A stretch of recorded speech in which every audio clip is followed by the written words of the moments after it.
Today we're going to be finishing up our Notes and Expiration 2. So you need this packet.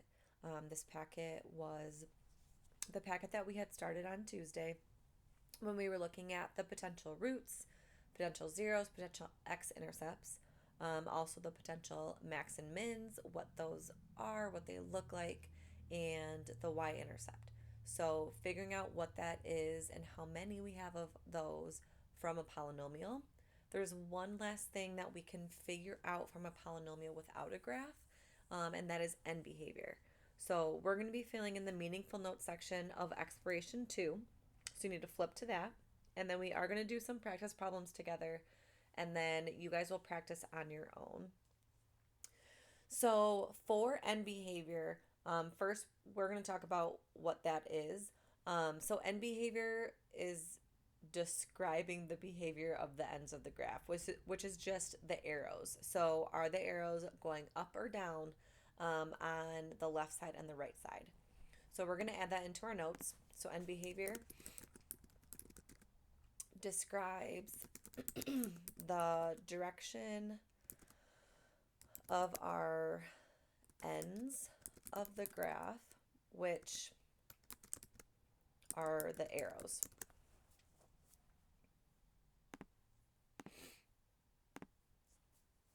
Okay, so anytime that we do end behavior, one thing that you're always going to be given is this template right here. You'll get this on practices, you'll get this on tests, and we need to understand what this means.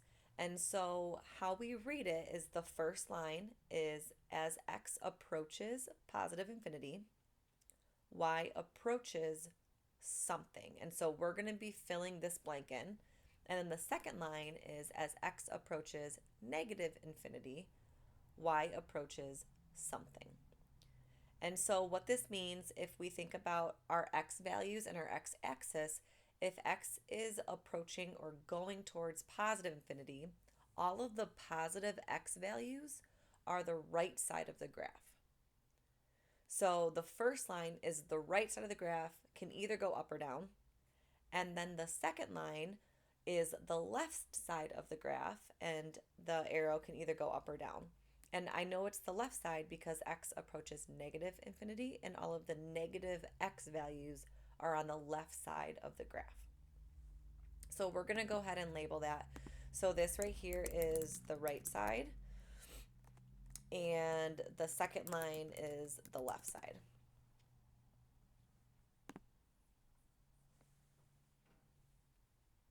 Okay, so this is something you'll always be given, but we need to know how to fill in these blanks. So to fill in the blanks, we need to look at two things. We have two steps that we need to follow. So over here, we're going to do our different steps. So the first thing that we need to look at is we need to look at our leading coefficient. Okay, so our leading coefficient again is the number in front of the term with the highest exponent. And so when we look at our leading coefficient, we need to look and see if our leading coefficient is positive or if it is negative. So if our leading coefficient, so LC, leading coefficient, if our leading coefficient is positive, then the right side goes up. So the right side of our graph is going to go up because our leading coefficient is positive. And so what that means is we can fill in the first blank with a positive infinity. Okay, so excuse my bad infinity sign. It's like a sideways 8. So if our leading coefficient is positive, then we put positive infinity in the first blank.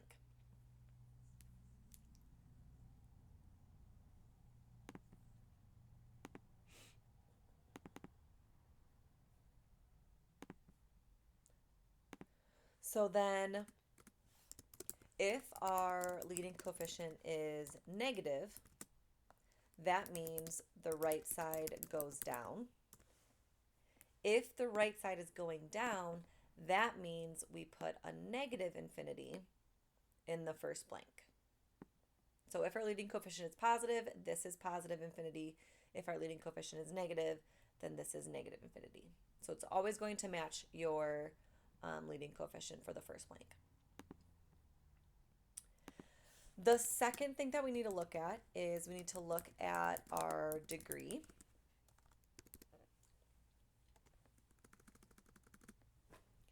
And our degree is always going to be positive. We're always going to have positive exponents in polynomials.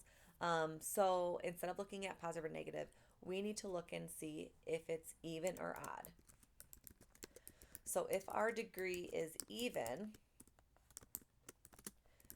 that means the same. So that means whatever we put in the first blank, the second blank has to be the same. They have to match. They have to be the same for both of these blanks. And then if our degree is odd, that means odd. So odd and opposite. Oops, that means opposite. Sorry, guys. So odd is opposite, which means whatever's in the first blank, to know what goes in the second blank, it has to be the opposite. So if we had a positive infinity, that means our second blank would be negative. If we had a negative infinity, that means our second blank would be positive. Okay, so we are going to do some examples together because it might seem like a lot now, but we're just filling in these two blanks. And I think once we do a couple examples, it's going to make a little bit more sense.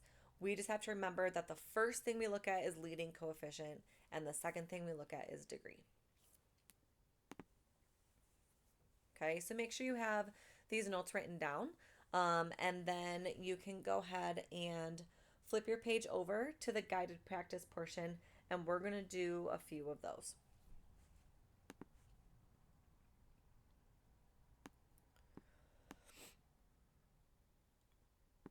So in the guided practice, we have to look at two things. So the first thing we need to look at is our leading coefficient. And I like to write it on the side because that is going to help me remember. So whenever we look at polynomials, we first have to make sure that they are in standard form. So in order of the highest exponent down to the smallest.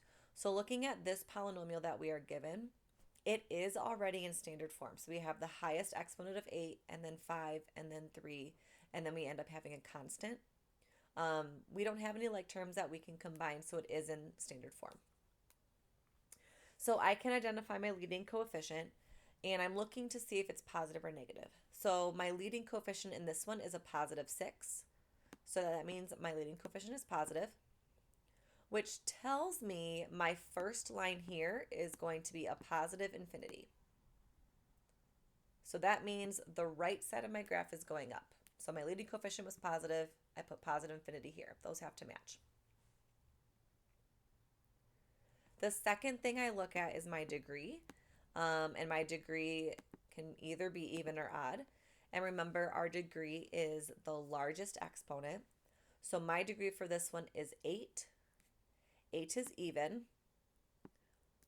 Okay, so even, if we look back at the meaningful notes section, means the same.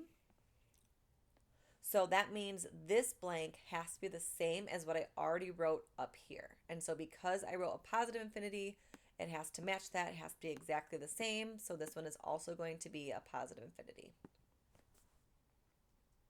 And so what this tells me is the right side of my graph is going up, and the left side of my graph is also going up. So both arrows are going up. We're going to do this one over here on the right hand side. Again, we want to make sure it is in standard form. So looking at this polynomial, it is in standard form. We have largest exponent down to the smallest. We don't have any like terms to combine. So again, I want to identify a couple things. I want to start with my leading coefficient. And how I remember I look at my leading coefficient first is because it has the word leading in it. And leading means like in front or first. So I always look at that first. My leading coefficient is negative. I have a negative out in front. So because my leading coefficient is negative, this is also negative. So I put negative infinity. Then I look at my degree. My degree for this one is 5, and 5 is an odd number. So my degree is odd. Odd means opposite. So the opposite of negative infinity, because that's what I already wrote on the top one, is positive infinity. So they have to be opposite signs. And so that's how I know this one has to be positive. It has to be opposite of what I wrote up here. So what this tells me is the right side of my graph is going down. The left side of my graph is going up. We're going to finish these last two here. I know there's more examples underneath. But for this one, again, I look at the same two things. So the first thing is my leading coefficient. So my leading coefficient for this one is also positive. It is in standard form. And my degree for this one is 3, and 3 is odd. Okay, so I found the things I needed to. So if my leading coefficient is positive, that means this first blank is positive. So positive infinity. And then my degree is odd. Odd means opposite. So I do the opposite of what I already wrote. So then I put negative infinity for my second blank.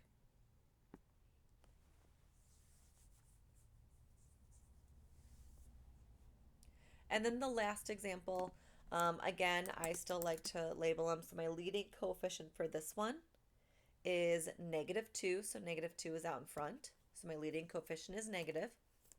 And yes, this is in standard form. My degree for this is 12, and 12 is an even number. It is divisible by 2, so it's even. So my leading coefficient is negative, which means the first blank has to be negative. So negative infinity. My degree is even. Even means the same. So I fill in the second blank so it's the same as the first blank. And then I did my end behavior. Okay, so you guys are going to get a practice on your own. I do want to go through one more example from the other day to kind of combine everything. So in your packet, flip over to the independent practice section. So we just did a couple of the guided. I want to go through one of these. So there's 4 at the top. I want to go through this first one right here. So the top left. So we are doing end behavior. Again, you're given the template. We're just filling in the blanks. And then the potential zeros, max and mins, and the y-intercept. That's what we did on Tuesday. Okay, so we're going to do those. I am going to start with end behavior. So for end behavior, we want to look at our leading coefficient. And this is in standard form. So our leading coefficient is out in front, which is -4. So because it's negative, this also has to be negative.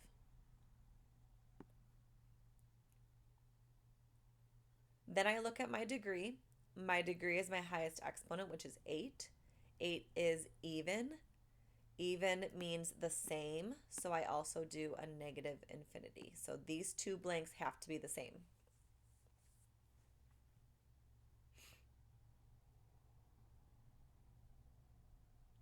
So now we can answer the 3 questions at the bottom.